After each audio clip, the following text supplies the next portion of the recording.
নমস্কার শ্রোতা বন্ধুরা, আমার নাম শুভধর। গল্পের আসর চ্যানেলে আপনাদের সকলকে স্বাগত। আমাদের আজকের এই ভিডিওটি করা শুধুমাত্র বর্তমান ইউটিউব ডিমনিটাইজেশন পলিসির জন্য। আমাদের তৈরি সমস্ত ধরনের কন্টেন্টে কোনো রকম যান্ত্রিক বা এআই এর ব্যবহার করা হয়নি।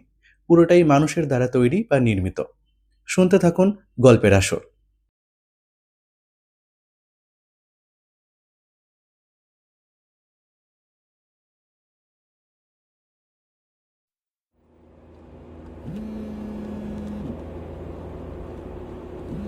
হ্যালো, কোথায় তুমি? আসছি বাবা, আসছি। কতক্ষণ থেকে ফোন করছি, একটা বারও ফোন তোলোনি। আমার তো চিন্তা হয় নাকি? কত রাত হয়েছে, একবার ঘড়িটা দেখেছো? হ্যাঁ, বুঝতে পারছি। নাও, এবার তো ফোন ধরলাম। খুশি? না। না কেন? বাড়ি যতক্ষণ না ফিরছো আমি একটুও খুশি হতে পারছি না। আচ্ছা বেশ, আর মিনিট 20, এরই মধ্যে চলে আসবো, চিন্তা করো না। ঠিক আছে, আমি অপেক্ষা করছি।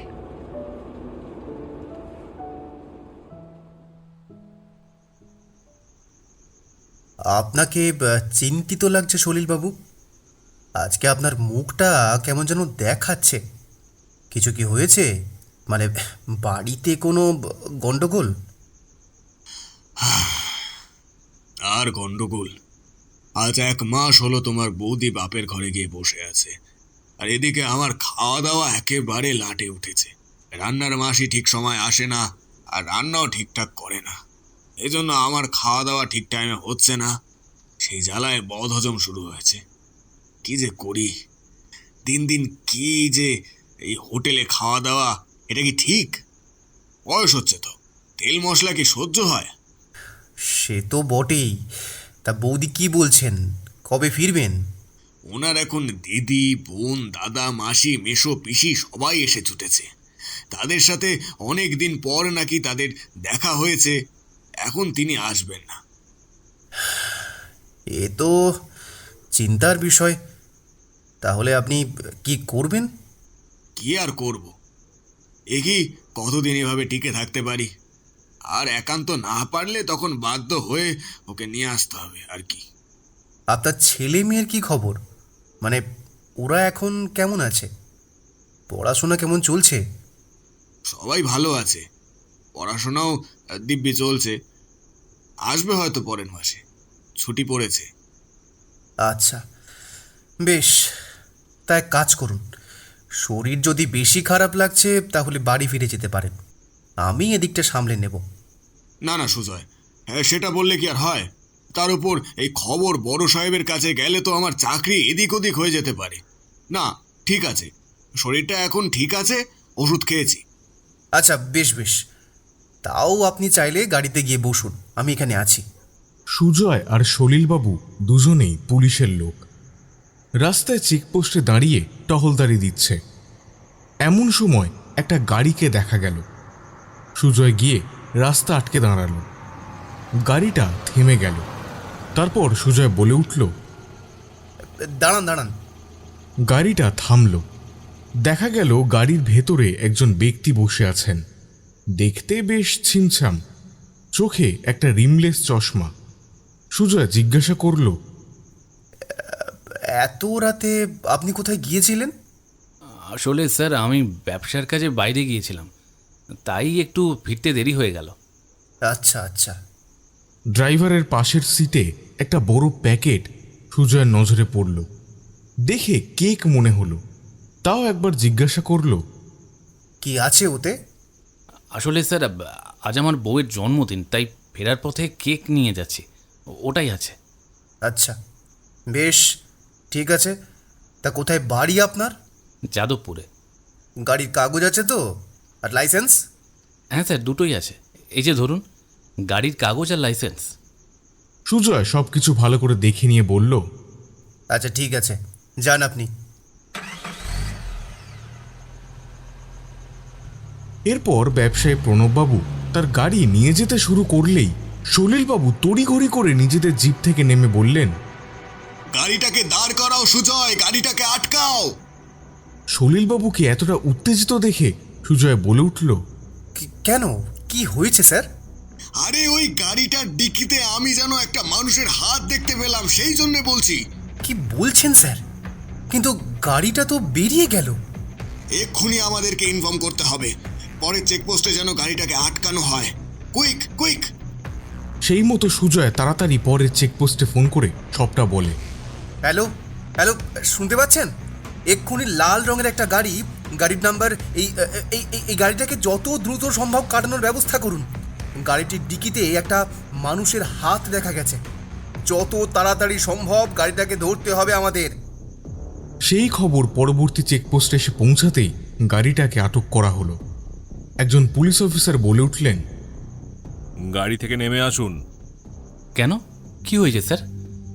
আপনি আমায় গাড়ি থেকে নামতে বলছেন কেন? বলছি তার আগে আপনি গাড়ি থেকে নেমে আসুন, বেশি কথা বলবো না। কিন্তু কি হয়েছে আগে সেটা বলুন তো। গলার স্বর একটু বেশি করে প্রণববাবু কথা বলতেই পুলিশ অফিসার বললেন, আপনি গাড়ি থেকে নামবেন নাকি আমাদের জোর করে আপনাকে গাড়ি থেকে টেনে বার করতে হবে? পুলিশ অফিসারের কড়া ভাষার ধমকানি শুনে গাড়ি থেকে নেমে এলেন তিনি। বেশ চিন্তিত মুখ তার। প্রণববাবু গাড়ি থেকে নেমে আসতেই একজন কনস্টেবল প্রণববাবুকে রাস্তার সাইডে নিয়ে গেল। তখন অফিসার বলে উঠলেন, গাড়ির চাবি দিন। প্রণববাবু দিতে চাইছিলেন না। অফিসার কড়া চোখে তাকাতেই চাবিটা পুলিশের দিকে বাড়িয়ে দিলেন। চাবি নিয়ে গাড়ির পেছনের দিকে গেলেন এবং একটু পরেই অফিসার ডাক দিলেন, কনস্টেবল, ওনাকে এদিকে নিয়ে আসুন। কনস্টেবলও তাই করল। পেছনের দিকে যেতেই অফিসার বললেন, গাড়ির ডিকি তো খোলা। প্রণববাবু তাই দেখে বেশ অবাক হলেন। আমতা করে বললেন, আমি আমি তো লক করেছিলাম 2 দিন আগে। 2 দিন আগে মানে? আমি 2 দিন আগে ব্যবসার কাজে মুর্শিদাবাদ গিয়েছিলাম। কাজের জন্য ওখানের একটা হোটেলে আমাকে 2 দিন থাকতে হয়েছিল। সেদিনই গাড়ি লক করেছিলাম, আর ডিকিও। আর আজকে? হ্যাঁ, আজকে গাড়ি নিয়ে বের হওয়ার সময় দেখেছিলাম গাড়ির ডিকি লক ছিল। কিন্তু কিন্তু হয়েছেটা কি আমাকে একটু বলবেন? আমাদের কাছে খবর আছে আপনার গাড়ির ডিকিতে একটি মানুষের হাত দেখা গেছে। কথাটা শুনে প্রণববাবু বেশ উত্তেজিত হয়ে বলে উঠলেন, কি যা তা বলছেন? আর এরকম উদ্ভট কথা কে বললো আপনাকে? দেখুন, খবর যখন আমাদের কাছে এসেছে তখন যাচাই আমাদের করতেই হবে। আপনি শান্ত হয়ে দাঁড়ান। দেখুন, আমার এমনিতেই অনেকটা দেরি হয়ে গেছে। আজ আমার স্ত্রীর জন্মদিন, তাই আমি বাড়ি ফেরার পথে কেক নিয়ে যাচ্ছি। রাত 12টা পেরিয়ে গেলে তো আর কেকটা নিয়ে গিয়ে কোনো লাভ হবে না, তাই আমাকে দয়া করে যেতে দিন। বুঝতে পারছি আমি আপনার কথা, কিন্তু আমাদের একবার চেক করতেই হবে। শুধু শুধু আপনারা আমার সময় নষ্ট করছেন, সেই সাথে নিজেদেরও সময় নষ্ট করছেন। ঠিক আছে, দেখে নিন। এরপর গাড়ির ডিকি খুলতেই যা বেরিয়ে এলো তা দেখে প্রণববাবুর মুখের কথা বন্ধ হয়ে গেল।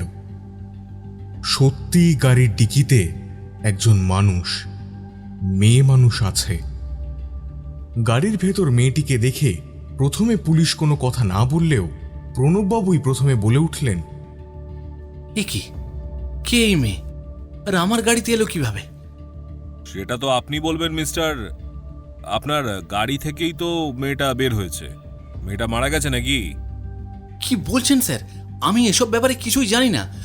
আমি তো সোজা মুর্শিদাবাদ থেকে আসছি। সেটা তো আর আমরা জানি না। মেয়েটা আপনার গাড়ি থেকেই উদ্ধার হয়েছে। এখন মেয়েটা বেঁচে আছে কিনা কে জানে। এই কনস্টেবল, কে আছো? এই মেয়েটাকে চেক করে দেখো তো বেঁচে আছে কিনা। হ্যাঁ স্যার, দেখছি। কনস্টেবল মেয়েটির হাতের নার্ভ চেক করে বলে উঠল, স্যার বেঁচে আছে, তবে নার্ভ খুব আস্তে চলছে। তাড়াতাড়ি মেয়েটাকে হাসপাতালে নিয়ে যাওয়ার ব্যবস্থা করো। হ্যাঁ স্যার। বিশ্বাস করুন স্যার, আমি মেয়েটির ব্যাপারে কিচ্ছু জানি না। আমি সত্যি কথা বলছি। সেটা তো তদন্ত করে দেখা হবে। এখন আপনি আমাদের সাথে থানায় চলুন। কিন্তু কিন্তু কিন্তু কেন স্যার? আমি তো কিছু করিনি। আমি তো এ ব্যাপারে কিচ্ছু জানি না। আমরা কিভাবে বিশ্বাস করব বলুন আপনার কথা? আমরা তো আপনার সামনেই আপনার গাড়ি থেকে মেয়েটাকে বের করলাম। এখন তদন্ত চলবে। আপনি যদি সঠিক প্রমাণ দেখাতে পারেন তাহলে আপনি ছাড়া পেয়ে যাবেন। ভয় কিসের? অপরাধ না করলে তো আপনি শাস্তি পাবেন না। একদম আমি সত্যি কথা বলছি। আমি এই ব্যাপারে কিচ্ছু জানি না। আমি সোজা মুর্শিদাবাদ থেকে এখানে আসছি। আপনারা খোঁজ নিয়ে দেখতে পারেন। হ্যাঁ, সে তো আমরা খোঁজ নিয়ে দেখবই, কিন্তু আপাতত এখন আপনাকে অ্যারেস্ট করছি। আপনি আমাদের সাথে থানায় চলুন, আমাদের সাথে কোঅপারেট করুন, তাতে আপনারই মঙ্গল। কি মুশকিল, আমি এসব সত্যি কিছু জানি না। এভাবে আপনারা আমাকে অ্যারেস্ট করতে পারেন না। দেখুন, আমরা কি করতে পারি আর কি করতে পারি না সেটা না হয় আমাদের উপরেই ছেড়ে দিন। এখন আমরা যেটা বলছি সেটা আপনি করুন। এভাবে আপনারা আমাকে অ্যারেস্ট কেন করবেন? কোনো কোনো প্রমাণ আছে আমি মেয়েটাকে গুলি করেছি বলে? দেখুন, আপনি গুলি করেছেন সেটা আমরা এখনো বলছি না, তবে মেয়েটা যেহেতু আপনার গাড়ি থেকেই বের হয়েছে, এখন আপনি মেয়েটাকে গুলি করে থাকলেও থাকতে পারেন, সেটা তো আর আমরা তদন্ত না করে বুঝতে পারবো না। এখন বেশি কথা বললে আপনারই প্রবলেম বাড়বে, তাই চলুন আমাদের সাথে। কিন্তু কিন্তু আমি এখন বেশ ঠিক আছে, আমি একটা ফোন করতে চাই। কাকে ফোন করবেন?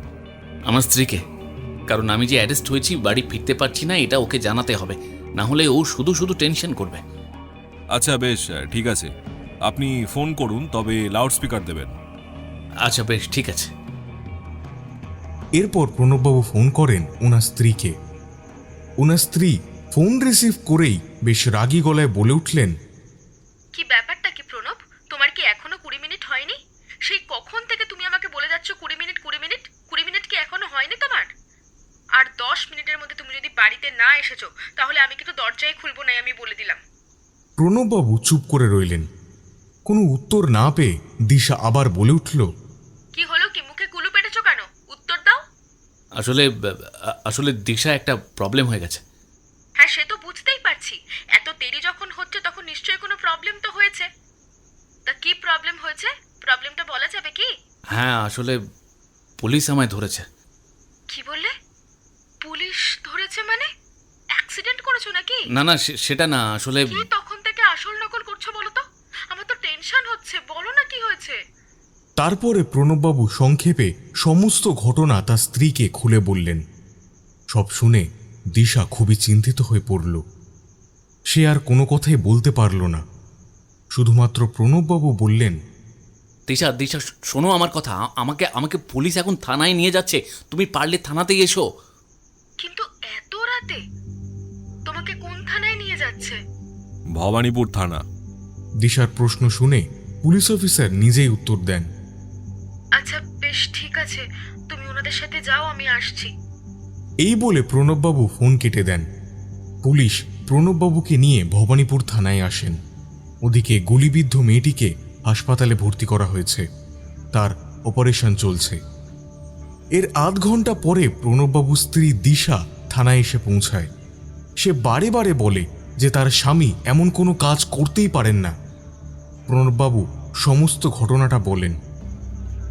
প্রণববাবুর গাড়িটা ভালোভাবে পরীক্ষা করা হচ্ছে। রাতের বেলায় পুলিশ আর কোনো কথা বলতে চান না, তাই দিশা বাড়ি ফিরে আসে। আসার আগে সে প্রণববাবুকে বলে আসে, চিন্তা করো না, আমি কিছু একটা ব্যবস্থা করছি। আচ্ছা ঠিক আছে। এরপর দিশা বাড়ি ফিরে আসে।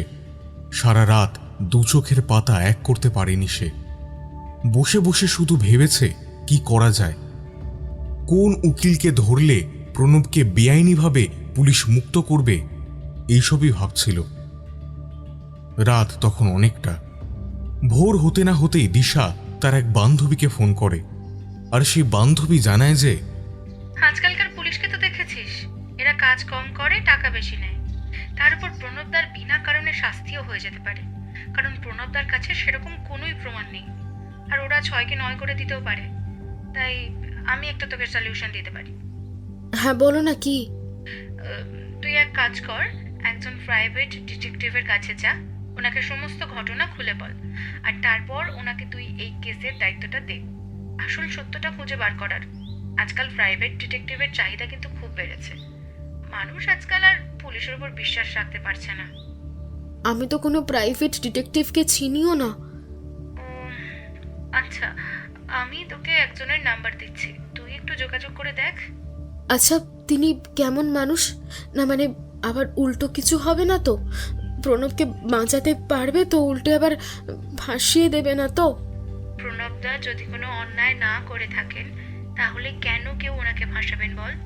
তুই বরং ওনার কাছে যা, ওনাকে সমস্ত ঘটনাটা খুলে বল। প্রণবদা তোকে কি কি বলেছেন সেসব কথা তুই ওনাকে গিয়ে বল, আর তারপর উনি কি বলেন সেটা দেখ।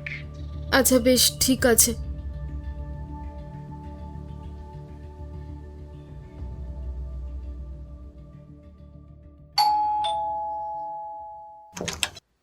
নমস্কার, আমার নাম দিশা সামন্ত। আমি আপনাকে ফোন করেছিলাম। হ্যাঁ, মনে পড়েছে। আসুন আসুন। ঘরের মধ্যে প্রবেশ করতেই দিশা দেখতে পেল একটি অফিস ঘর। ঘরের মধ্যে 3-4টে চেয়ার আর একটা টেবিল আছে। টেবিলের অপর প্রান্তে বসে আছেন ডিটেকটিভ শতরূপ সান্যাল, আর টেবিলের এপাশে দাঁড়িয়ে আছে দিশা। শতরূপ হাতের ইশারায় দিশাকে বসতে বলল। দিশা একটা চেয়ার টেনে বসল। মুখটা খুবই থমথমে, আর যে কোনো গভীর চিন্তায় মগ্ন সেটা দেখেই বোঝা যাচ্ছে। শতরূপ এক গ্লাস জল দিশার দিকে বাড়িয়ে দিল, তারপর বলল, হ্যাঁ বলুন, আমি আপনাকে কিভাবে সাহায্য করতে পারি? হ্যাঁ, সাহায্য আপনাকে করতেই হবে। অনেকটা আশা নিয়ে আপনার কাছে এসেছি। আপনি সাহায্য না করলে প্রণবকে বাঁচানো যাবে না। আচ্ছা আচ্ছা, বেশ বেশ, আপনার কথা না হয় বুঝতে পারছি, কিন্তু ঘটনাটা কি সেটা না জানলে তো আমি আপনাকে কথা দিতে পারবো না।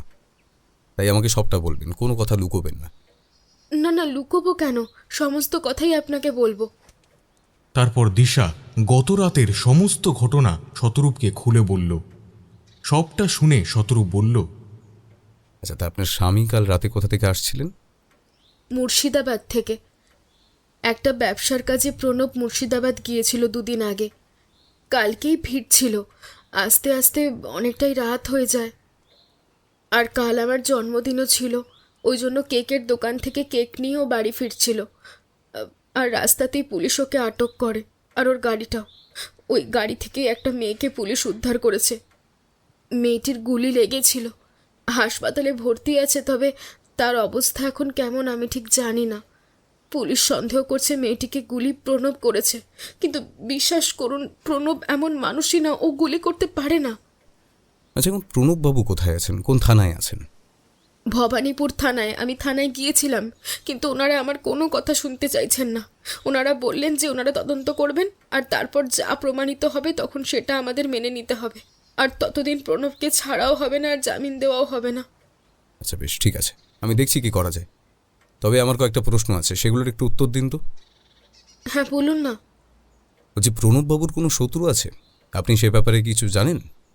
দেখুন, প্রণবের একটা ব্যবসা আছে। বড়বাজারে একটা 5তলা জামা কাপড়ের দোকান আছে। ব্যবসা করে, তাহলে বুঝতেই পারছেন ব্যবসার দিক দিয়ে ওর শত্রু থাকবেই।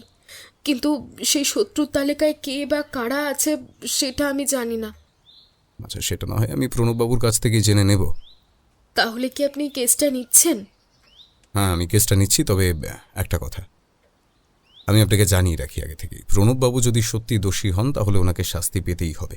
আর যদি উনি কোনো অপরাধ না করে থাকেন তাহলে আমি গ্যারান্টি দিচ্ছি ওনাকে কেউ শাস্তি দিতে পারবেন না। এতেই আমি সন্তুষ্ট। আমি জানি প্রণব এমন কাজ করেনি। ও আমাকে কখনো মিথ্যে বলতে পারে না। আচ্ছা, এই কাগজে কিছু অ্যাডভান্স আছে, আমি নিয়ে এসেছিলাম। আপনি কাজটা শুরু করুন, পরে আপনি যা বলবেন আপনাকে আপনার পারিশ্রমিক দিয়ে দেব। না না, ঠিক আছে, আপাতত এটাই থাক। আচ্ছা বেশ, আর কিছু প্রশ্ন আছে যেটার উত্তর আপনি দেবেন। হ্যাঁ, বলুন। দিশা, আপনাদের কতদিন বিয়ে হয়েছে? মানে মানে আপনাদের কতদিন বিয়ে হয়েছে সেটা একটু বলুন। কিন্তু এই কেসের সাথে আমাদের বিয়ের কি সম্পর্ক? দেখুন, সব কিছুই আমার জানা দরকার। আমার সাসপেক্ট লিস্টে কিন্তু সবাই থাকবে, এমনকি আপনিও। কি বলছেন কি আপনি? হ্যাঁ, ঠিক কথাই বলছি। আপনাদের বিয়ে কতদিন হয়েছে? আপনাদের কোনো সন্তান আছে কি নেই?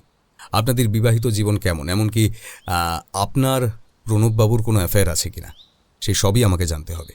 তাই এগুলোর উত্তর আপনাকে দিতে হবে। আর আমি যদি উত্তর না দিই?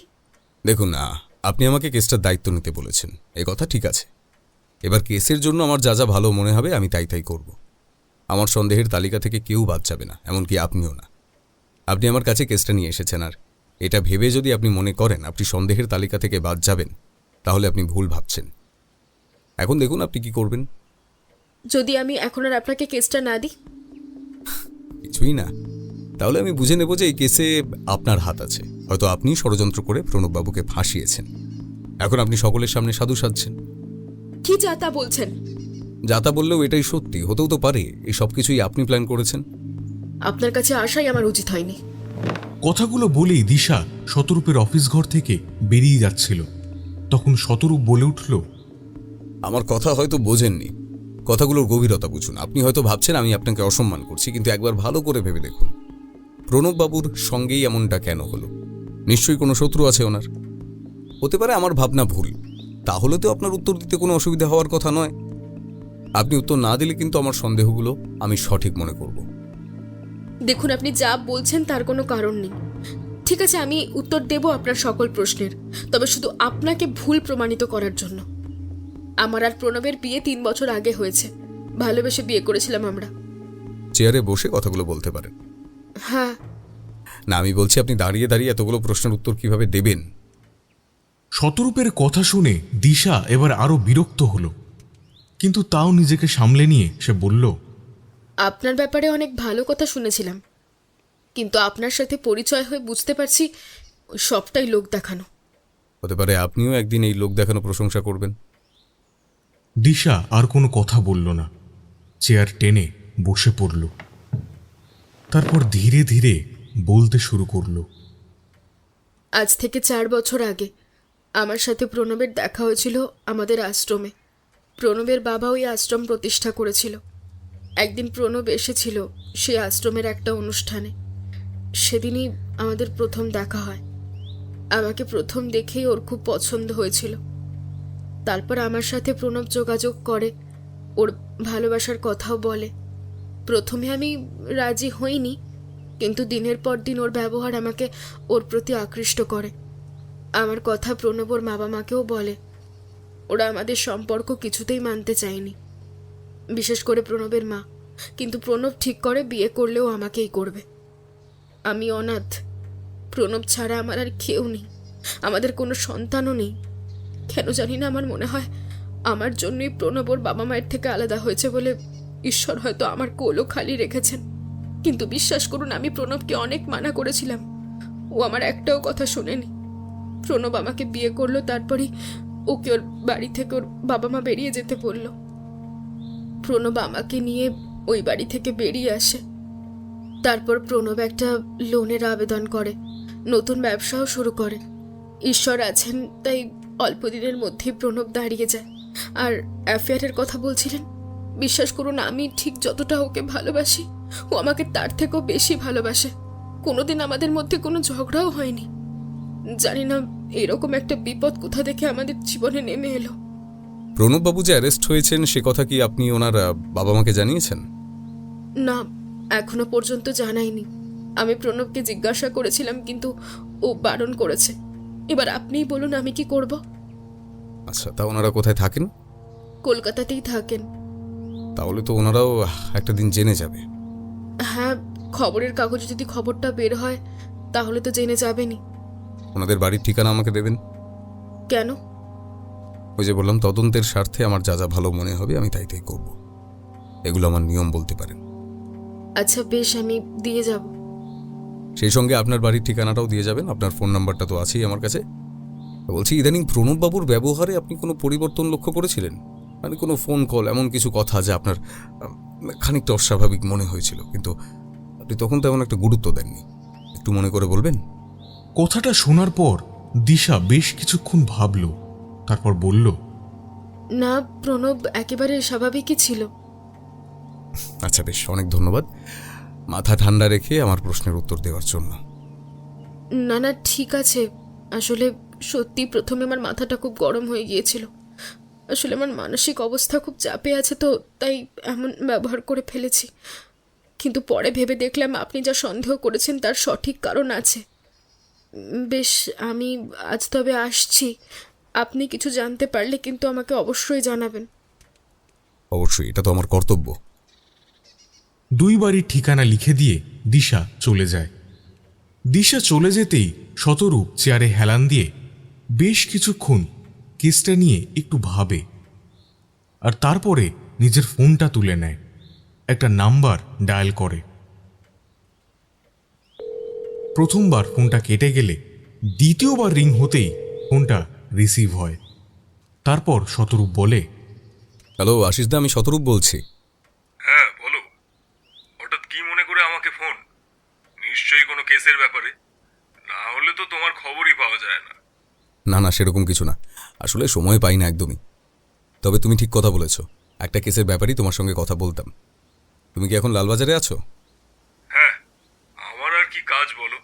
লালবাজার থেকে বাড়ি আর বাড়ি থেকে লালবাজার, এটাই তো আমার এখন রুটিন। তা বলো, তুমি কি বলবে? না, আসলে একটু জরুরি কথা ছিল, সামনাসামনি বললে মনে হয় বেটার হবে। আচ্ছা, আমি কি একবার লালবাজারে আসবো? তুমি থাকবে তো? আচ্ছা, লালবাজার আসবে, কিন্তু আমি তো এক্ষুনি বেরিয়ে যাব। তুমি বলো না, কি বলবে? আসলে একটা কেস এসেছে আমার কাছে। কাল রাতে প্রণব হালদার নামে এক ব্যক্তিকে ভবানীপুর থানায় অ্যারেস্ট করা হয়েছে। এটা তো আমি বলতে পারবো না। আচ্ছা, একটা রিকোয়েস্ট করব। এভাবে বলছো কেন? তুমি বলো। এর খবর নিয়ে বলতে পারবে ঘটনাটা সঠিক কিনা? আর যদি সঠিক হয় তাহলে আমি যেন ওই অফিসারের সঙ্গে কথা বলতে পারি, আর কোনো সাহায্যের প্রয়োজন হলে উনি যেন আমাকে একটু সাহায্য করেন। কি হলো, কিছু বলছো না যে? বেশি কিছু চেয়ে ফেলেছি? আরে শত, তুমি এমন কেন? তুমি কি আমাদের কম সাহায্য করেছো? কত জটিল জটিল কেসে তুমি সাহায্য করেছো, আর এটা করতে পারবো না? তুমি একটু অপেক্ষা করো, আমি মিনিট খানেক পরেই তোমাকে ফোন করছি। না না আশিস দা, আমি এমনি বললাম। ঠিক আছে, আমি তোমাকে কল ব্যাক করছি। এই বলে আশিসদা ফোন কেটে দেয়। মিনিট খানেক বাদে আশিসদা আবার ফোন করে বলে, শত, ভবানীপুর থানায় প্রণব হালদার নামে একজন ব্যক্তি কাল রাতে অ্যারেস্ট হয়েছে। সুদীপবাবু অ্যারেস্ট করেছেন। কোনো এক গুলিবিদ্ধ মেয়েকে প্রণববাবুর গাড়ির ডিকি থেকে পুলিশ উদ্ধার করেছে। এর বেশি আমি কিছু জানি না, তবে সুদীপবাবুকে আমি তোমার ব্যাপারে বলে দিয়েছি। তুমি ওনার সাথে যোগাযোগ করে নিও, উনি খুবই ভালো মানুষ, সাহায্য করবেন তোমাকে। আশিসদার কথা শুনে শতরূপ বলে উঠল, অনেক ধন্যবাদ আশিস দা। আরে ধন্যবাদ দেওয়ার কি আছে? তুমিও তো পুলিশের অনেক কাজে সাহায্য করেছো, আর তুমি যখন সাহায্য চাইছো তখন তো তোমাকে সেটা করতেই হবে। এটা তো আমার দায়িত্বের মধ্যে পড়ে। এরপর শতরূপ বাড়ি থেকে বেরিয়ে যায়। আধ ঘন্টার মধ্যেই ভবানীপুর থানায় এসে পৌঁছায়। সেখানে গিয়ে শতরূপ সুদীপবাবুর খোঁজ করলে একজন কনস্টেবল শতরূপকে সুদীপবাবুর কেবিনে যেতে বলে। শতরূপ এরপর সোজা সুদীপবাবুর কেবিনের দরজায় নক করতেই সুদীপবাবু বলেন, হ্যাঁ, আসুন আসুন, ভেতরে আসুন। ঘরের ভেতরে গিয়ে দাঁড়াতেই সুদীপবাবু চেয়ারের দিকে ইশারা করতে শতরূপ চেয়ার টেনে বসল। তখন সুদীপবাবু ফোনে কারোর সঙ্গে কথা বলছিলেন। চেয়ারে কিছুক্ষণ বসে থাকার পর সুদীপবাবু ফোন কেটে শতরূপের দিকে তাকিয়ে বললেন, বলুন শতরূপবাবু, কি কথা বলবেন? আশিস স্যার ফোন করেছিলেন, আপনার কথা বলেছেন। প্রণববাবুর কেসটা আপনিও দেখছেন? হ্যাঁ সুদীপ স্যার, আসলে প্রণববাবুর স্ত্রী এসেছিলেন আমার কাছে। ওনার দাবি ওনার হাজব্যান্ড এমন কোনো কাজ করেনি যার জন্য পুলিশ তাকে অ্যারেস্ট করবে। আর মেয়েটাকে নাকি ওনারা বিশেষ করে ওনার হাজব্যান্ড প্রণববাবুকে চেনেন না। তার উপর গুলি করা তো অনেক দূরের কথা। হ্যাঁ, উনি কাল থানায় এসেছিলেন, একই কথা আমাদেরও বলে গেছেন। তবে আমরা তো প্রমাণ ছাড়া কথা বলি না। প্রণববাবুর গাড়ির ডিকি থেকেই গুলিবিদ্ধ একটা মেয়েকে আমি নিজে উদ্ধার করেছি, এ কথা সত্যি। তবে গুলিটা উনি করেছেন কিনা তার প্রমাণ পাওয়া যায়নি, কারণ রিভলভারটা খুঁজে পাওয়া যায়নি। তদন্ত চলছে, এখন দেখি কতদূর কি করা যায়। প্রণববাবুর স্ত্রী আমাকে প্রাইভেটে এই কেসের তদন্ত করতে বলেছেন, তাই আমার কিছু ইনফরমেশন দরকার। বলুন, কি ইনফরমেশন লাগবে? প্রণববাবু এখন কোথায় আছেন? আমাদের কাস্টাডিতেই আছেন। আচ্ছা বেশ, বলছি আমি কি ওনার সঙ্গে একটু কথা বলতে পারি? কথা বলবেন? হ্যাঁ, তা বলতেই পারেন। চলুন তবে। 1 মিনিট সুদীপ স্যার, আমি আপনার কাছে কিছু জানতে চাই। বলুন। প্রণববাবু কি বলছেন? উনি কি কিছু বলেছেন? না, আমি কথা বলেছি ওনার সাথে। উনি আমাদের সেরকম কিছু কথা বলতে পারেননি। শুধু উনি একটা কথাই বলছেন যে উনি ওই মেয়েটিকে চেনেন না, গুলিও করেননি, আর কিভাবে ওই মেয়ে ওনার গাড়িতে এলো সেটাও উনি জানেন না। চলুন আমি একবার ওনার সঙ্গে সরাসরি কথা বলি। হ্যাঁ, সেটা আবার বলতে। এরপর সুদীপ স্যার শতরূপকে সাথে নিয়ে একটা ঘরে এলেন, যেখানে দেখা গেল প্রণববাবু বসে আছেন। সুদীপ স্যার ইশারা করতেই একজন কনস্টেবল সেলের দরজা খুলে দিলেন। ওনারা ভেতরে প্রবেশ করলেন। প্রণববাবুর চোখে মুখে ভয়ের ছাপ স্পষ্ট। প্রণববাবু উঠে দাঁড়ালেন। সুদীপবাবু ইশারা করে ওনাকে বসতে বললেন। উনি বসলেন। চোখে মুখে এবার কৌতূহল ফুটে উঠল ওনার। কনস্টেবল, দুটো চেয়ার দিয়ে যান। কনস্টেবল দুটো চেয়ার দিয়ে গেলে সুদীপ স্যার শতরূপকে একটা চেয়ারে বসতে বললেন। দুজনেই বসল। তারপর বেশ কিছুক্ষণ শতরূপ প্রণববাবুর দিকে তাকিয়ে রইল, হয়তো প্রণববাবুকে বোঝার চেষ্টা করছে। নীরবতা ভেঙে সুদীপ স্যারই আগে কথা বললেন। প্রণববাবু, আপনার সাথে আমি এর আগেও কথা বলেছি, আরও একবার কথা বলতেই এলাম। আপনি আমাদের সত্যিটা বলুন। দেখুন, আপনি যত সময় নষ্ট করবেন ততই আপনার বিপদ। তাই বলছি, মেয়েটা কে, কি করেছেন মেয়েটার সাথে, আর গুলি বা কেন করেছেন মেয়েটাকে? আপনি যতই বলুন না কেন যে মেয়েটাকে আপনি চেনেন না, সে কথা কিন্তু বিশ্বাসযোগ্য নয়। এটা নিশ্চয়ই আপনি বুঝতে পারছেন। মেয়েটাকে কিন্তু আপনার গাড়ির ভেতরেই পাওয়া গেছে, মনে রাখবেন কথাটা। হ্যাঁ, সে কথা তো আমি অস্বীকার করছি না, কিন্তু তাই বলে মেয়েটাকে আমি চিনি, গুলি করেছি, এমনটা তো সত্যি নাও হতে পারে। সে কথা কি আপনারা একবারও ভেবে দেখেছেন? আচ্ছা, বেশ বেশ বেশ, আপনি আপনি আপনি শান্ত হন। আপনি? আমার নাম শতরূপ সান্যাল, আমি একজন প্রাইভেট ডিটেকটিভ। আপনার স্ত্রী দিশা আমাকে আপনার কেসটা দেখতে বলেছেন। দিশা আপনাকে বলেছে? কিন্তু সে আপনার খোঁজ পেল কিভাবে? সেটা তো উনিই ভালো বলতে পারবেন, কিন্তু যখন উনি আমাকে আপনার কেসটা দেখতে বলেছেন তখন তো আমাকে এই কেসের ব্যাপারে সবকিছু জানতে হবে। দিশা আপনাকে টাকা দিয়েছে? হ্যাঁ, নিশ্চয়ই। কত টাকা? কেন বলুন তো? দিশা টাকা কোথায় পেল? একা একা দিশা কি করছে? ওর জন্য এবার আমার সত্যিই চিন্তা হচ্ছে। স্ত্রীর জন্য এতটা ব্যাকুল হতে দেখে শতরূপ আর সুদীপ একে অপরের দিকে তাকালো। দৃষ্টি আকর্ষণ করতে শতরূপ একটু গলা পরিষ্কার করে বলে উঠল, প্রণববাবু, আপনি কি আমায় একান্তে কিছু কথা বলতে চান? দেখুন, আমি আপনার হয়ে কাজ করছি, তাই সবার প্রথমে আপনার দিকটাই ভাবব। এই বলছি, আপনি কি আমায় কিছু বলবেন? না। বেশ অন্যমনস্কভাবেই প্রণববাবু উত্তর দিলেন। না জানি কেন দিশার কথা শোনার পর থেকেই উনি এতটা অন্যমনস্ক হয়ে পড়লেন। ব্যাপারখানা কি? সুদীপ স্যার এবং শতরূপের কাছে ব্যাপারটা বেশ সন্দেহজনক মনে হল। শতরূপ বলতে শুরু করল, প্রণববাবু, আপনি কি জানেন যে মেয়েটিকে আপনার গাড়ি থেকে উদ্ধার করা হয়েছিল সে বেঁচে আছে? কথাটা কানে যেতেই প্রণববাবু যেন চকিতে শতরূপের দিকে তাকিয়ে বলল, তাহলে তো প্রবলেম সলভড। মেয়েটাকে জিজ্ঞাসা করুন না, ও কিভাবে আমার গাড়িতে এলো। এই প্রশ্ন শুনে শতরূপ আর সুদীপ দুজনেই অবাক। তারা ভেবেছিল প্রণববাবু হয়তো এই খবরটা পাওয়ার পর ঘাবড়ে যাবেন, কিন্তু না, প্রণববাবু উল্টে বলছেন মেয়েটার কাছেই সত্যিটা জানতে। তাহলে কি প্রণববাবু সত্যি কথাই বলছেন? তাই যদি হবে তাহলে মেয়েটাকে সেটা জানাই খুব দরকার। কিন্তু মেয়েটির জ্ঞান ফেরেনি, তাই সেটা জানা সম্ভব নয়।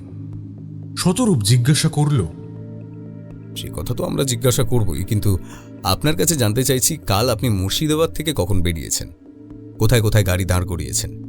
এগুলো জানলে আমরা তদন্ত করে দেখতে পারবো মেয়েটা আপনার গাড়িতে কখন কিভাবে উঠেছে। মেয়েটা কলকাতায় উঠেছে এমনটা নাও হতে পারে, হতে পারে মেয়েটি আপনার গাড়িতে মুর্শিদাবাদেই উঠেছে। বলছি, মনে করে একটু বলবেন। দেখুন, আমি একটা কথা বলতে চাই, আপনি যদি অপরাধ না করে থাকেন তাহলে আপনাকে কেউ শাস্তি দিতে পারবে না, এই গ্যারান্টি আমি দিচ্ছি।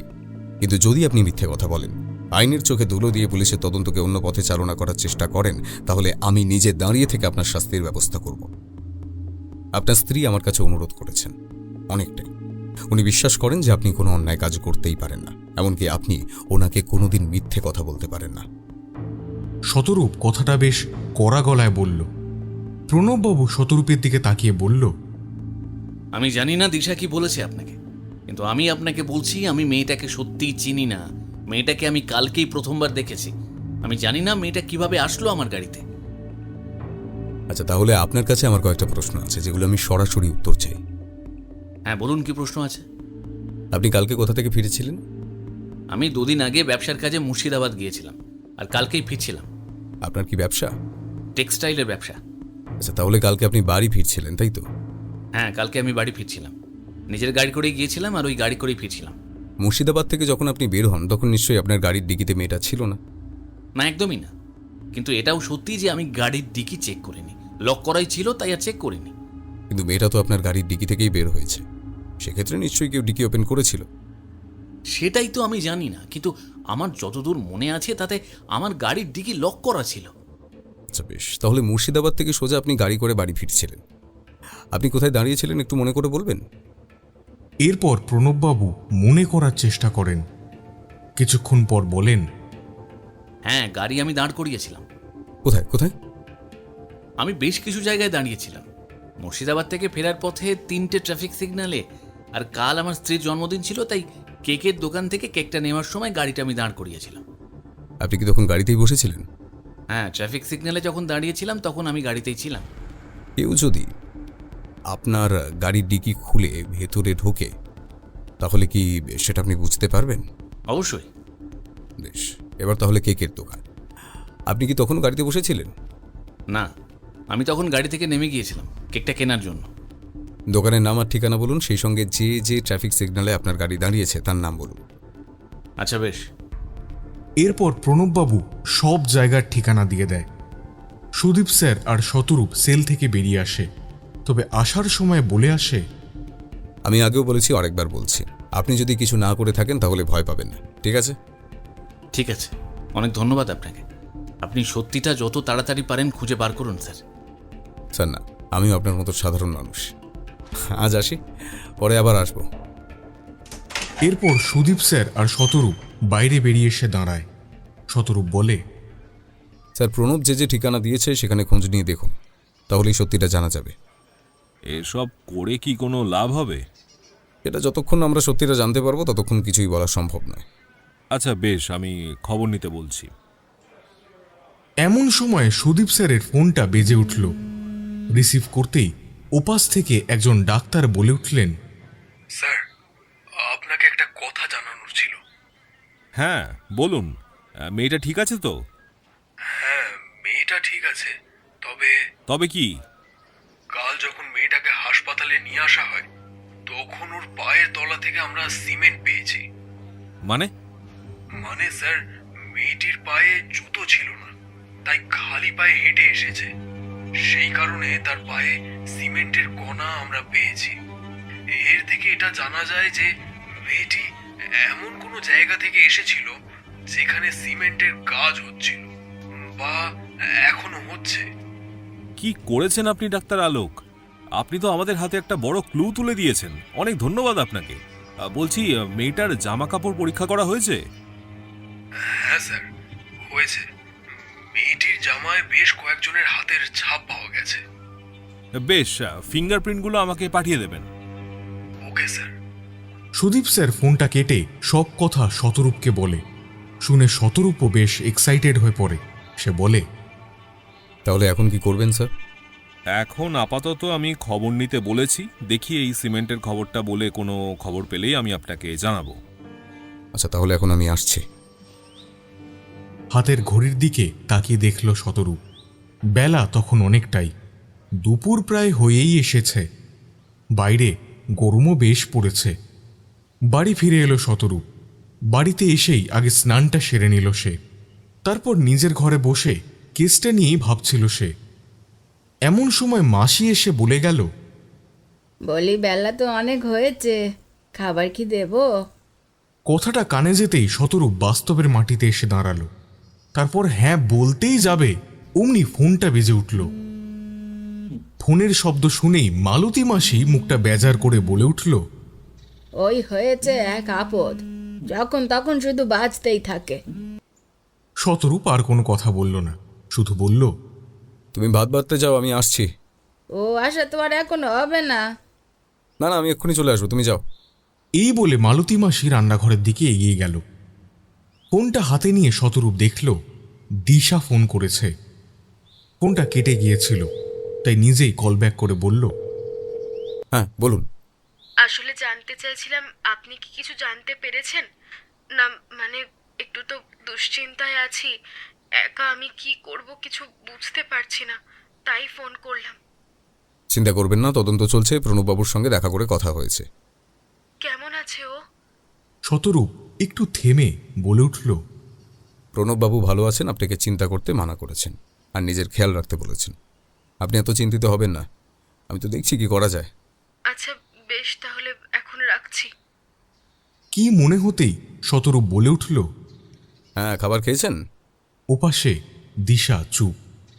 শতরূপ আবার বলে উঠল, কি হলো, কিছু বলুন। খাবার খেয়েছেন? না আসলে আপনি এখনো খাননি? খেয়ে নিন। তারপর দিশা আবার চুপ। শতরূপ কি বলবে বুঝতে পারল না। একটু চুপ থেকে আবার কিছু বলতে যাবে, এমন সময় ফোনের ওপারে দিশা জোর গলায় কেঁদে উঠল। শতরূপ বেশ অস্বস্তিতে পড়ে গেল। কি বলবে বুঝতে পারছে না, তাও বলল, দেখুন, এভাবে কান্নাকাটি করলে আপনার শরীর খারাপ করবে। তখন কিন্তু প্রণববাবু খুবই চিন্তা করবেন। ওনার জন্য আপনাকে ঠিক থাকতে হবে। আপনার যেমন উনি ছাড়া আর কেউ নেই, তেমনি ওনারও তো আপনি ছাড়া আর কেউ নেই। বোঝার চেষ্টা করুন, সব ঠিক হয়ে যাবে, ভরসা রাখুন। এতক্ষণ পর দিশা নিজেকে একটু সামলে উঠল। তারপর কান্না জড়ানো কণ্ঠে বলে উঠল, আসলে প্রণব ছাড়া আমার কেউ নেই, তাই বুঝতে পারছি না কি করব। আপনার কাছে অনেক ভরসা নিয়ে এসেছিলাম, আপনি একটু দেখবেন। নিশ্চয়ই, এবার খেয়ে নিন। হ্যাঁ হ্যাঁ, ঠিক আছে। ফোন কেটে শতরূপ যখন ডাইনিং টেবিলে এসে বসল, তখন অনেকটাই দেরি হয়েছিল। মালতী মাসির মুখটা যথারীতি গোমড়া ছিল। খেতে বসেও শতরূপ খেতে পারল না। মালতী মাসি অবাক হয়ে বলল, তোমার আবার কি হলো? কিছুই তো খেলে না। খেতে ইচ্ছে করছে না মাসি, তুমি খেয়ে নাও। সকালেও তো ভালো করে খাওনি, শরীর খারাপ করছে নাকি? না না, সেরকম কিছু হয়নি। কি জানি বাপু, তোমাকে তো আর আজকে নতুন দেখছি না। কি হয়েছে? হ্যাঁ, মিষ্টির কথা খুব মনে পড়ছে মাসি। ছোট দিদির কথা? কেন গো, কি হয়েছে তোমার? বলো আমাকে। মাসি, আজ সকালে যিনি বাড়িতে এসেছিলেন, তুমি ওনাকে দেখেছিলে? অফিস ঘরে এসেছিল। এক ঝলক কাজ করতে করতে জানালার পর্দা সরিয়ে দেখেছিলাম, কিন্তু কি হয়েছে? জানি না মাসি, কেন জানি না ওনাকে দেখি আমার সেই ছোট মিষ্টির কথা মনে পড়লো। মহিলার চোখ দুটো খুব চেনা চেনা মনে হলো। বাবা মায়ের সঙ্গে সেও তো আমার কাছ থেকে হারিয়ে গিয়েছিল অনেক বছর আগে। কত ভালোবাসতো আমায়, আমার খেলার সঙ্গী, আমার বোন। এই মহিলাকে দেখার পর আমার বোনের কথা খুব মনে পড়ছে মাসি। গলাটা ভারী হয়ে এসেছিল শতরূপের। মালতী মাসি অল্প হেসে বলে উঠল, বোকা ছেলে, ওই জন্যেই খাওয়া হলো না আজকে। আরে আমিও তো তোমার কাছে এতগুলো বছর আছি, বিয়েও তো করিনি। তোমার মা আমাকে এই বাড়িতে এনেছিলেন। দাদা বৌদির অত্যাচারে জীবন একদম অতিষ্ঠ হয়ে উঠেছিল। আমাকে না নিয়ে এলে আমি কি আর বেঁচে থাকতাম? ধরে বেঁধে কোনো মাতাল বুড়োর সাথে বিয়ে দিয়ে দিত। তোমার মা আমাকে বাঁচিয়েছিল, সেই অবদান আমি কোনোদিনই ভুলবো না। তারপর থেকে গেলাম তোমাদের বাড়িতে, কিন্তু কি যে হলো, একটা গাড়ি দুর্ঘটনায় তোমার বাবা মা আর তোমার বোন মারা গেল। মিষ্টি কি সত্যি মারা গিয়েছিল মাসি? কি জানি, পুলিশ তো বলেছিল মিষ্টির বডি পাওয়া যায়নি। আচ্ছা মাসি, মিষ্টি বেঁচেও তো থাকতে পারে। হয়তো, হতেও পারে, আবার হয়তো নাও পারে। ও সব কথা বাদ দাও, ওই সব কথা যত ভাববে ততই কষ্ট হবে। ঘড়িতে তখন দুপুর 3টে। নিজের ঘরে বসে শতরূপ কিছুক্ষণ কেসটা নিয়ে ভাবছিল। কখন যে চোখ জোড়া লেগে গিয়েছিল সে বুঝতেই পারেনি। এমন সময় তার ফোনটা বেজে উঠল। আচমকাই ঘুমটা ভেঙে গেল তার। ঘড়ির দিকে তাকিয়ে দেখল বিকেল 4:30। ফোনটা হাতে নিয়ে দেখল সুদীপ স্যার ফোন করছেন। রিসিভ করতেই সুদীপ স্যার বললেন, হ্যালো শতরূপ, শুনতে পাচ্ছেন? হ্যাঁ স্যার, বলুন। একটা খবর আছে। কি খবর? আমি প্রণববাবুর কথা মতো উনি যে কেকের দোকান আর ট্রাফিক সিগন্যালের কথা বলেছিলেন, আর সেখানের আশেপাশের কোথায় সিমেন্টের কাজ হচ্ছে কিনা তার খবর পেয়েছি। কোথায় স্যার? ওই কেকের দোকান যেখানে আছে তারই পেছনের দিকে একটা ফ্ল্যাট তৈরি হচ্ছে। সম্ভবত মেয়েটি ওই জায়গা থেকেই এসেছিল। তাহলে তো আমাদের সেখানে যাওয়ার দরকার। হ্যাঁ, আমি তো যাচ্ছি, আপনাকে ফোন করলাম ওই জন্যই। আপনি কি ফ্রি আছেন? একদম স্যার, আমি এক্ষুনি বের হচ্ছি, কয়েক মিনিটের মধ্যেই চলে আসবো। ঠিক আছে, আমি তাহলে অপেক্ষা করছি। Okay sir. এর কিছুক্ষণের মধ্যেই শতরূপ থানায় পৌঁছায়। তারপর দুজনে মিলে বেরিয়ে পড়ে কেকের দোকানের উদ্দেশ্যে। দোকানে এসে শতরূপ জিজ্ঞাসাবাদ শুরু করলো। এক্সকিউজ মি, হ্যাঁ বলুন স্যার। কাল রাত ওই 11টা থেকে 11:30 পর্যন্ত আপনার দোকান খোলা ছিল? হ্যাঁ স্যার, খোলা ছিল। ওই সময় কোনো ব্যক্তি আপনাদের দোকান থেকে কেক নিয়েছে? কোন ব্যক্তির কথা বলছেন স্যার? কেকের দোকানে তো অনেকেই আসে, এবার আপনারা কার কথা বলছেন সেটা তো বুঝতে পারছি না। দোকানে সিসিটিভি ক্যামেরা লাগানো আছে তো? হ্যাঁ স্যার, কাউন্টারে আর গেটের বাইরে আছে। আমাদের দুটোরই ফুটেজ দেখতে হবে। কেন স্যার, কি হয়েছে? একটা মেয়েকে উদ্ধার করা হয়েছে যার পিঠে গুলি লেগেছিল, আর যার গাড়ি থেকে মেয়েটিকে উদ্ধার করা হয়েছে তিনি কাল রাতে ওই দোকান থেকে কেক কিনেছিলেন। তাই তদন্তের জন্যই আমাদের ফুটেজটা দেখা জরুরি। কি বলছেন স্যার? খুনি আমাদের দোকান থেকে কেক কিনেছিল? এ তো মারাত্মক ঘটনা। একটু একটু অপেক্ষা করুন স্যার, আমি ফুটেজ দেখাচ্ছি, এক্ষুনি দেখাচ্ছি। দোকানের মালিক সিসিটিভি ফুটেজ দেখালেন। কম্পিউটারে কাল রাত 11টা থেকে 12টার মধ্যে ফুটেজটা চালু করলেন। সেখানে কিছুক্ষণ পর দেখা যায় প্রণব বাবুকে। তিনি কেকের অর্ডার দেন এবং কেক প্যাক করে দিলে তা নিয়ে প্রণববাবু সোজা বাইরে চলে যান। মোটামুটি 10 মিনিটের মতো সময় তিনি কাউন্টারের সামনে দাঁড়িয়েছিলেন। এরপর শতরূপ দোকানের মালিককে গেটের বাইরের ফুটেজটা দেখাতে বলল।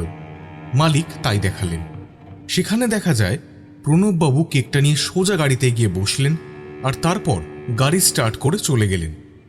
ক্যামেরাতে প্রণববাবুর গাড়িটা দেখা গেলেও সেটা শুধুমাত্র গাড়ির সামনের দিকটা, পেছনের দিকটা অর্থাৎ ডিকির দিকটা ক্যামেরায় দেখা যাচ্ছে না।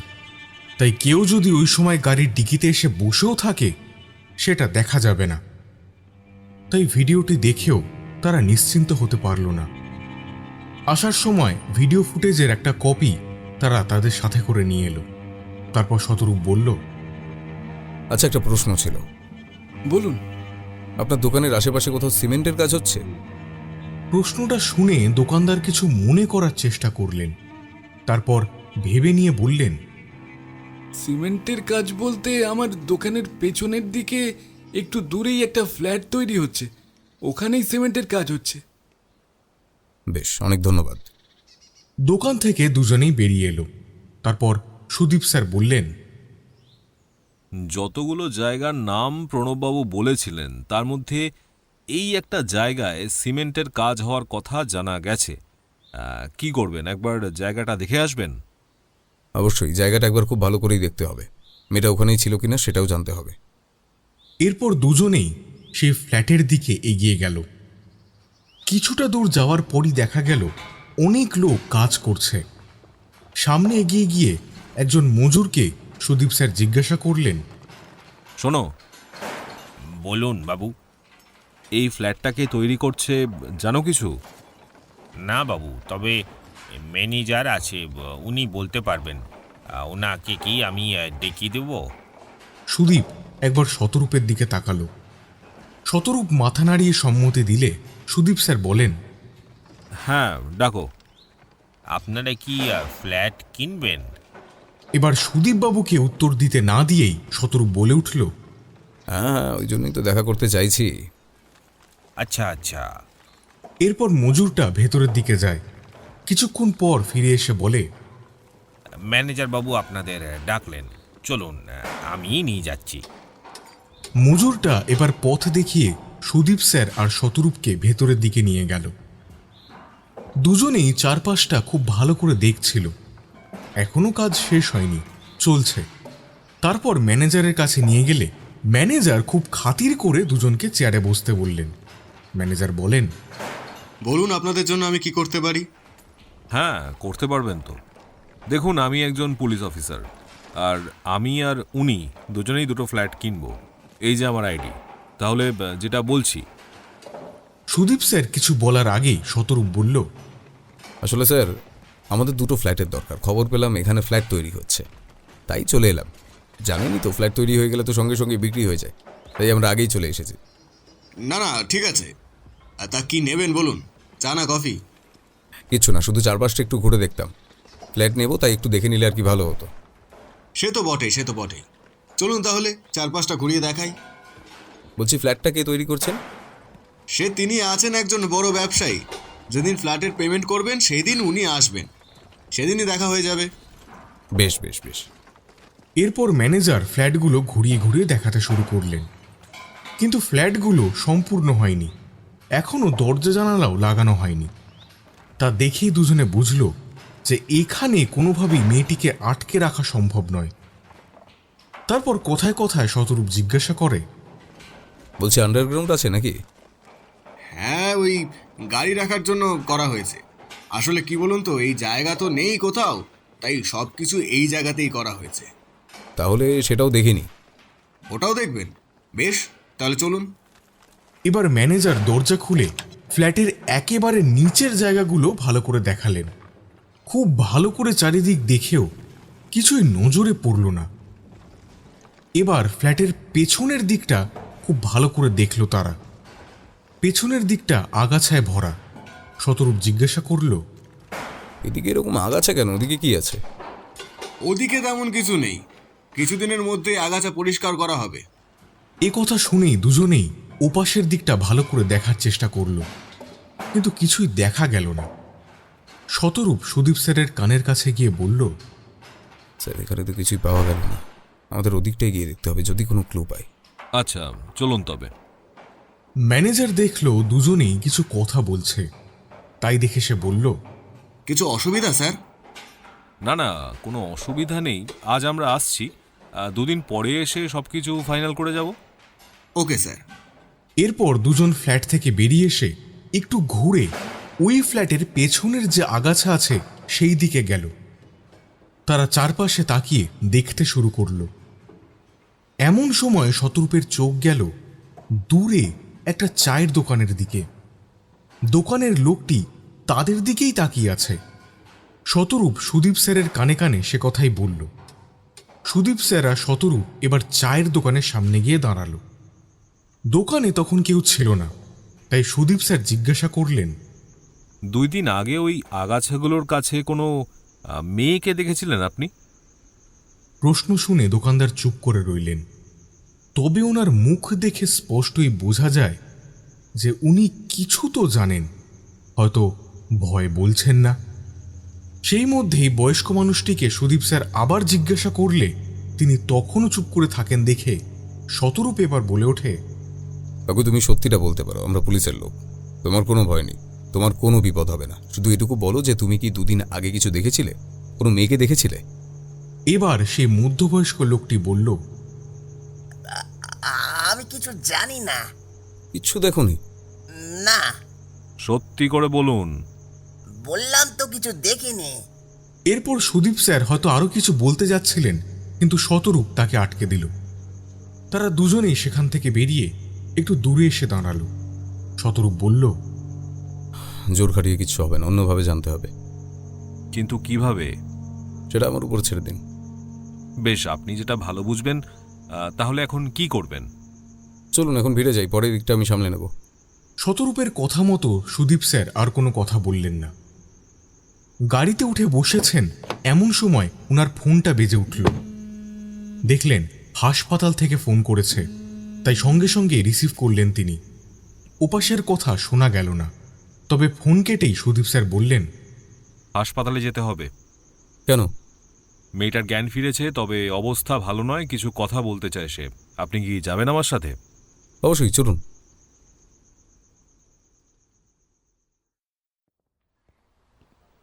এরপর দুজনে একসাথে হাসপাতালে এসে পৌঁছায়।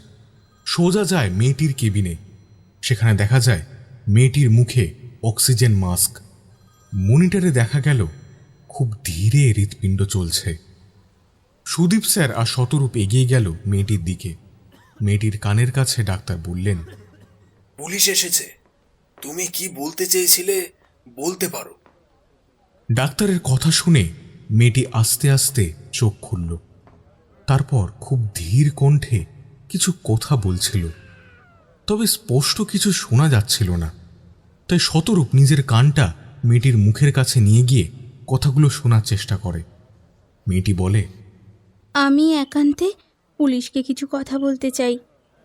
সেই কথা শুনে ডাক্তার আর নার্স কেবিন থেকে বেরিয়ে গেল। শতরূপও বেরিয়ে যাচ্ছিল, কিন্তু সুদীপবাবু বললেন, এই শতরূপবাবু, আপনি থাকুন। মেয়েটি তার দিকে তাকিয়ে রইলে সুদীপ স্যার বলেন, উনি একজন প্রাইভেট ইনভেস্টিগেটর। আপনি আমাদের দুজনের সামনেই সব কথা বলতে পারেন, কোনো অসুবিধা নেই। ভরসা রাখুন, কিছু হবে না। যে গাড়িতে আপনাকে পাওয়া গিয়েছিল সেই গাড়ির মালিককেই তো আমরা আগে অ্যারেস্ট করেছিলাম। ওনার স্ত্রী সেই কেসের তদন্তের জন্য শতরূপবাবুকে অ্যাপয়েন্ট করেছেন, তাই ওনার এখানে থাকা খুব জরুরি। আপনি বলুন। আমার নাম যুথিকা মিত্র। আমার বাড়ি ভবানীপুরেই। ওখানে আমি আর আমার বাবা থাকতাম। আমাদের দুতলার বাড়ি, নিচে আমার বাবার একটা পাউরুটি বিস্কুটের কারখানা আছে। ওখানে প্রতিদিন পাউরুটি বিস্কুট তৈরি হয়।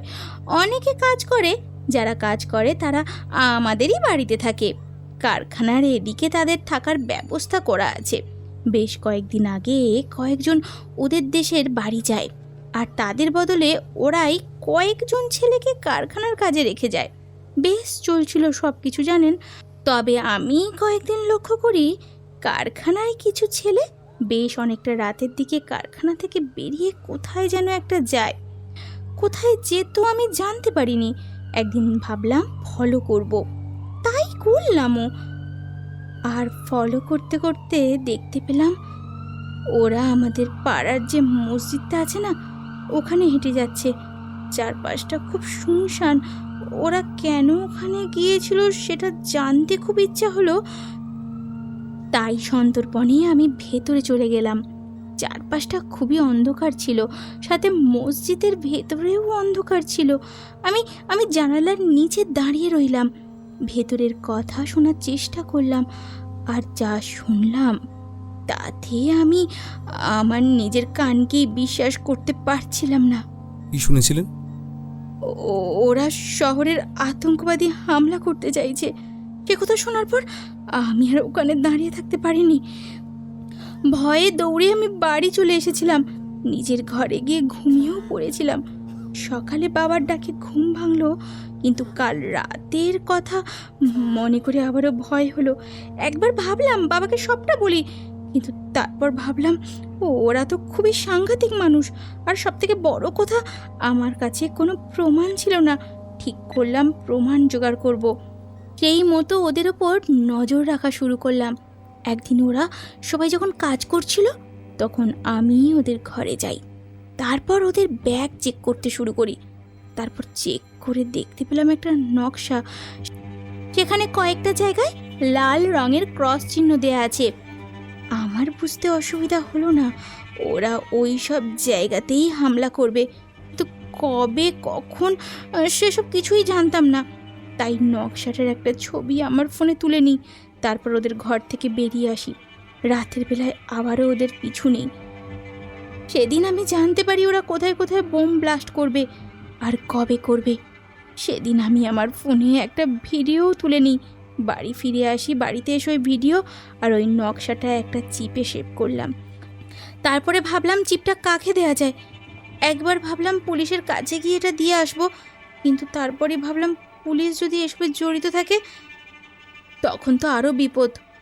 আরেকদিন আমি ওদের পিছু নিয়ে আবারও সেই মসজিদে গিয়েছিলাম, এটা জানার জন্য যে তারা আবার কোনো প্ল্যান চেঞ্জ করেছে কি না। কিন্তু সেদিন আমি ধরা পড়ে যাই। ভয়ে ওখান থেকে পালিয়ে বাড়ি এলাম, বাবাকে সব বললাম, কিন্তু ততক্ষণে অনেক দেরি হয়ে গেছে। ওরা সবাই মিলে আমাদের দুজনকে ঘিরে ধরলো। বাবা কোনো রকমে ওদের আটকিয়ে আমাকে বলল পালাতে। আমি রাজি হচ্ছিলাম না। বাবা জোর করে আমাকে পেছনের দরজা দিয়ে চলে যেতে বলে। আমি রাতের অন্ধকারে দৌড়াচ্ছিলাম, আর সঙ্গে ছিল সেই চিপটা, কিন্তু কোথায় সেটা রাখবো আমি বুঝতে পারছিলাম না। রাস্তায় আস্তে আস্তে আমি একটা কালী মন্দির দেখতে পাই। দৌড়ে গেলাম মন্দিরে। সেই মন্দিরে মা কালীর নিচে চিপটা আটকিয়ে রেখে দিয়েছিলাম। ওখান থেকে বেরিয়ে কিছু দূর যেতেই আবারও ওরা আমাকে ধরে ফেলে। আমি অনেক কষ্ট করে পালিয়ে যাচ্ছিলাম, তখন ওরা আমাকে পিছন থেকে গুলি করে। তাও নিজেকে সামলে নিয়ে আমি দৌড়েছিলাম। জানি না বাবার সাথে ওরা কি করেছে। তাহলে গাড়িতে কিভাবে গেলেন? আমি বাঁচার জন্য একটা গাড়িতে উঠেছিলাম, তারপর আমার আর কিছু মনে নেই। আচ্ছা, আপনি রেস্ট নিন, খুব তাড়াতাড়ি সুস্থ হয়ে যাবেন আপনি।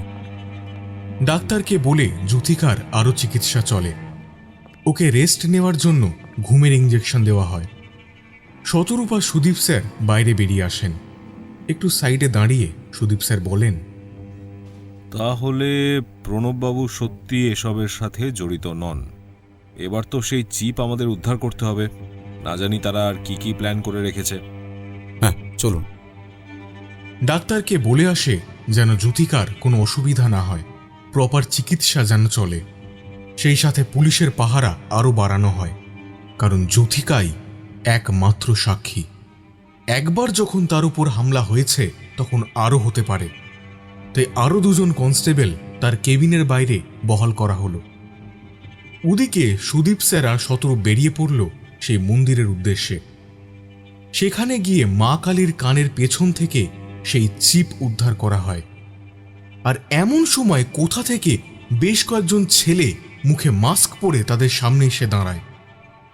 সুদীপ স্যার আর শতরূপের বুঝতে অসুবিধা হলো না যে তারা আসলে কারা, কিন্তু এখানে তারা কিভাবে এলো। সুদীপ স্যার আর শতরূপ নিজের নিজের পজিশন নিয়ে নিল। এইসব দেখে মন্দির চত্বর তখন পুরো ফাঁকা হয়ে যায়। ভয়ে যে যেদিকে পেরেছে দৌড়ে চলে গেছে। 4-5 জন ছেলে তাদের দিকে একসাথে এগিয়ে এলে শতরূপ তাদের একজনকে ঘুষি মারে, তারপর আরেকজনকে লাথি দিয়ে অন্যদিকে দূরে ফেলে দেয়। অপরদিকে সুদীপ স্যারও একই রকমভাবেই সবকটাকে মারতে ব্যস্ত। মিনিট 10 মতো এইরকম হাতাহাতি চলে। এরই মধ্যে সুদীপ স্যার লোকাল থানায় ইনফর্ম করে দেন। প্রায় সঙ্গে সঙ্গে পুলিশের গাড়ি এসে পৌঁছায় সেই মন্দিরে।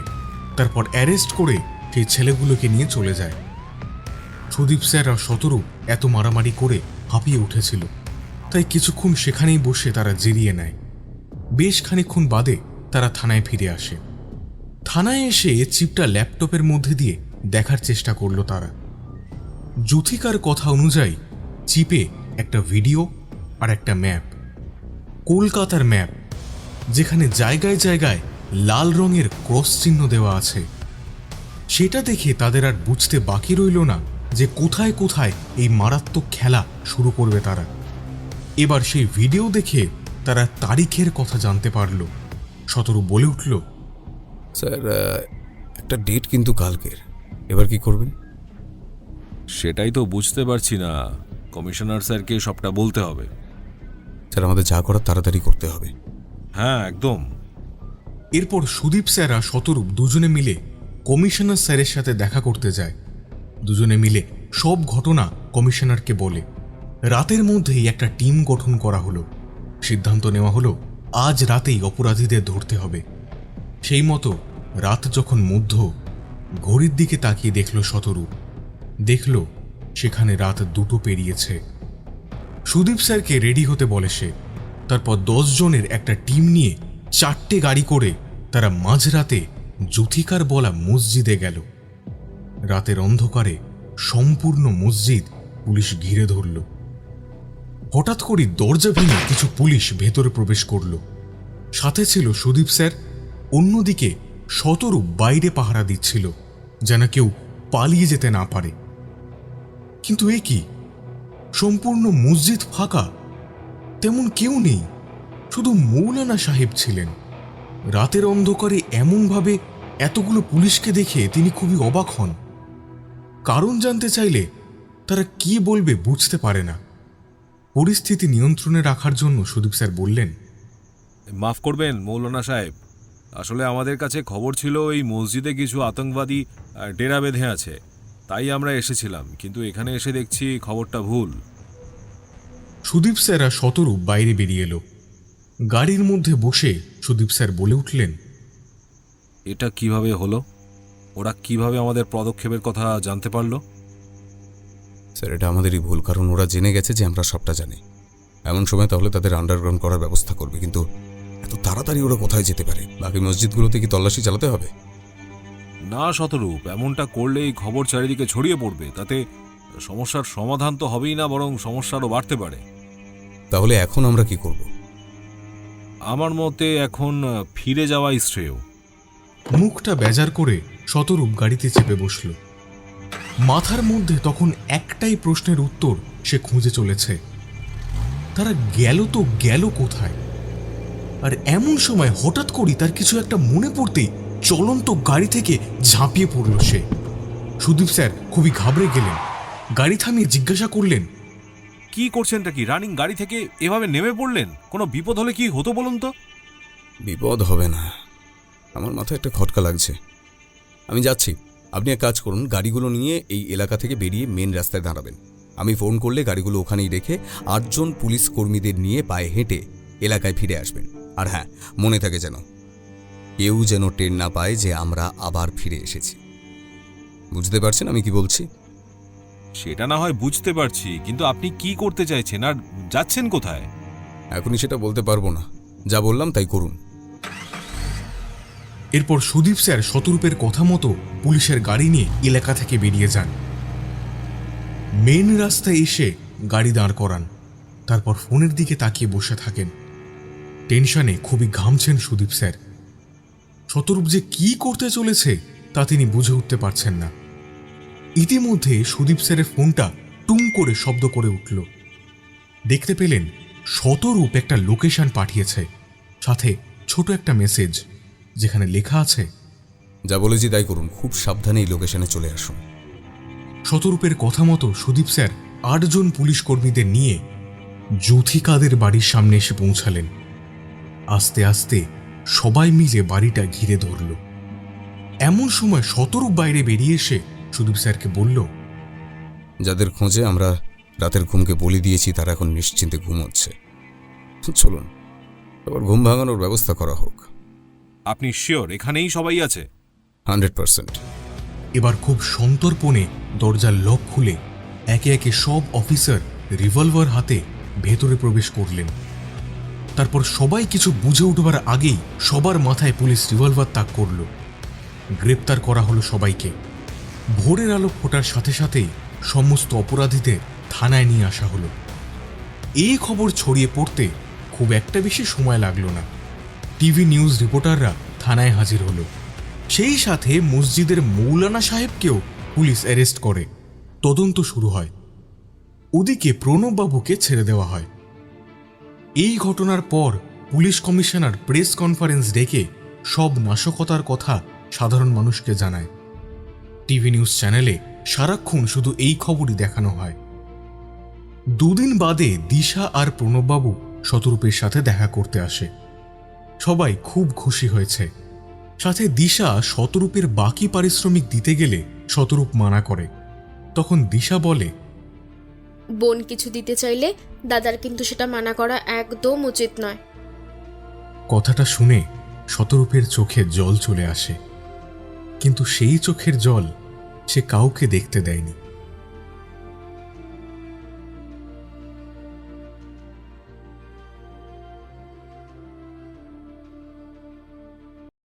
আজকের মতো আমাদের গল্পের আসর এখানেই শেষ হলো। গল্পটা কেমন লাগলো শুনে এবং এইরকম গল্প আরও শুনতে চাইলে কিন্তু কমেন্ট করতে হবে। এর ফলে আমরা আরও তাড়াতাড়ি এইরকম অনেক গল্প আনবো, কথা দিচ্ছি। গল্পটা আশা করি খুব ভালো লেগেছে। আর খুব বেশি ভালো লাগলে আমাদের গল্পের আসরকে সাবস্ক্রাইব করতে ভুলবেন না। না, জোরাজুরি নেই, যদি ভালো লাগে তবেই। তাহলে সবাই খুব ভালোবাসা নেবেন আর অনেক ভালো থাকবেন। নমস্কার।